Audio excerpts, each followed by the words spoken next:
గుర్తించాల్సింది అపోహ. నిమోనియా తరచుగా ఎప్పుడు వస్తుంది? మనం తినే ఆహారంలో న్యూమోనియా, దానివల్ల న్యూమోనియా వస్తుందా లేదా అన్నది ఆ అవకాశాలు బహు తక్కువ.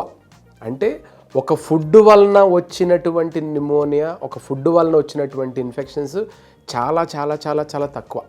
కానీ మనకి దురదృష్టవశాత్తు అందరూ మనం ఎలాగనుకుంటామంటే అది పెద్ద అపోహ ఏంటంటే ఫ్రూట్స్ తినటం వల్ల వచ్చింది, లేదా యాపిల్ తినటం వల్ల వచ్చింది, అరటిపండు తినటం వల్ల వచ్చింది, కొబ్బరి నీళ్ళు తాగటం వల్ల వచ్చింది అని చాలా తరచు చాలా లూజ్గా మాట్లాడటం ఆనవాయితీ అయిపోయింది.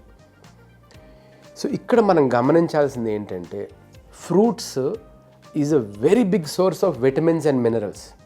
ఫ్రూట్స్ మనం తినే ఆహారం ఎప్పుడైతే మనం కాయగూరలు తింటామో, అన్ని తినుబండారాలు ఎప్పుడైతే మనం వాటిని వంట వండేమో, ఎప్పుడైతే మనం దాటిని హీట్ చేసామో, వెజిటబుల్స్ అవ్వండి, కూరలు ఏదైనా సరే, ఒక్కసారి వంట వండితే ఒక్కసారి ఒక లెవెల్ ఆఫ్ హీట్ చేసిన తర్వాత అందులో ఉన్నటువంటి వైటమిన్స్ మినరల్స్ తగ్గిపోవటం ఖాయం. మిగతా పౌష్టికత అది ఓకే, ప్రోటీన్స్ ఉండాలి, కార్బోహైడ్రేట్స్ ఉండాలి, ఫ్యాట్స్ ఉండాలి, విటమిన్స్ ఉండాలి, మినరల్స్ ఉండాలి. ఒక సమతుల్యమైనటువంటి ఆహారం కావాలన్నప్పుడు ఈ 5 ఉండాలి, నేను కాదంటలేదు. కానీ ఈ 5లో ఎప్పుడైతే మనం వంట ఉండేమో ఆ యొక్క వైటమిన్లు మినరల్స్ క్షీణించిపోతాయి. సో మనం ఇప్పుడు చెప్పండి, మనం తినే ఆహారంలో వంట వండని ఫుడ్ ఏంటి? ఫ్రూట్స్ తప్ప. మన అరటిపండు వండుకోలేం కదా, యాపిల్ని వంట వండం కదా. సో ఆ ఫ్రూట్స్ అన్నవి they are our only source of vitamins and minerals. అర్థం చేసుకోవాల్సిన విషయం ఇది. సార్ నేను రోజు బి కాంప్లెక్స్ నేను క్యాప్సూల్ మింగుతున్నాను, నేను రోజు vitamin B syrup, D syrup, నేను సిరప్ తాగుతున్నానంటే అవి చెల్లవు. అది చాలా పొరపాటు, అది మూర్ఖత్వం. అది ఏమంటే న్యాచురల్ ఫుడ్లో ఉండేటువంటి విటమిన్స్ మినరల్స్ మనకు అందుబాటులో ఉండేవి కేవలం ఫ్రూట్స్. సో దయ ఉంచి ఆ ఫ్రూట్స్ తింటే న్యూమోనియా వస్తుందని చెప్పొద్దు. సో ఫ్రూట్స్ చాలా చాలా ముఖ్యమండి.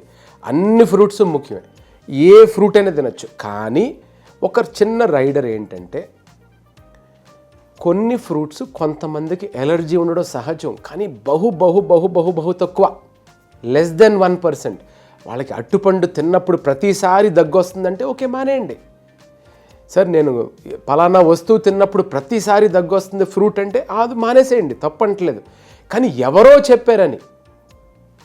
చెప్పారని, ఎక్కడో మా పెద్దవాళ్ళు చెప్పారని, ఏదో చెప్పారని వాళ్ళు చెప్పినందుకు fruits మానొద్దు.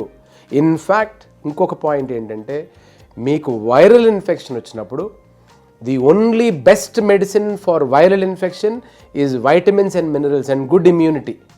It is your immunity which reduces the burden of the viral infections. So మన ఇమ్యూనిటీని ఎలా పెంచుతామండి?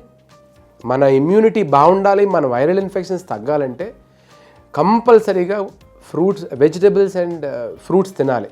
అందులో ఉన్నటువంటి వైటమిన్స్, మినరల్స్ చాలా ఇంపార్టెంట్. సో మన ఇమ్యూనిటీ పెరగాలంటే అంతే. సో అన్నిటికన్నా ముఖ్యమైనది మన ఇమ్యూనిటీ పెరగాలంటే వైటమిన్స్, మినరల్స్. అవి ఎక్కడి నుంచి వస్తాయి? ఫ్రూట్స్ నుంచే వస్తాయి.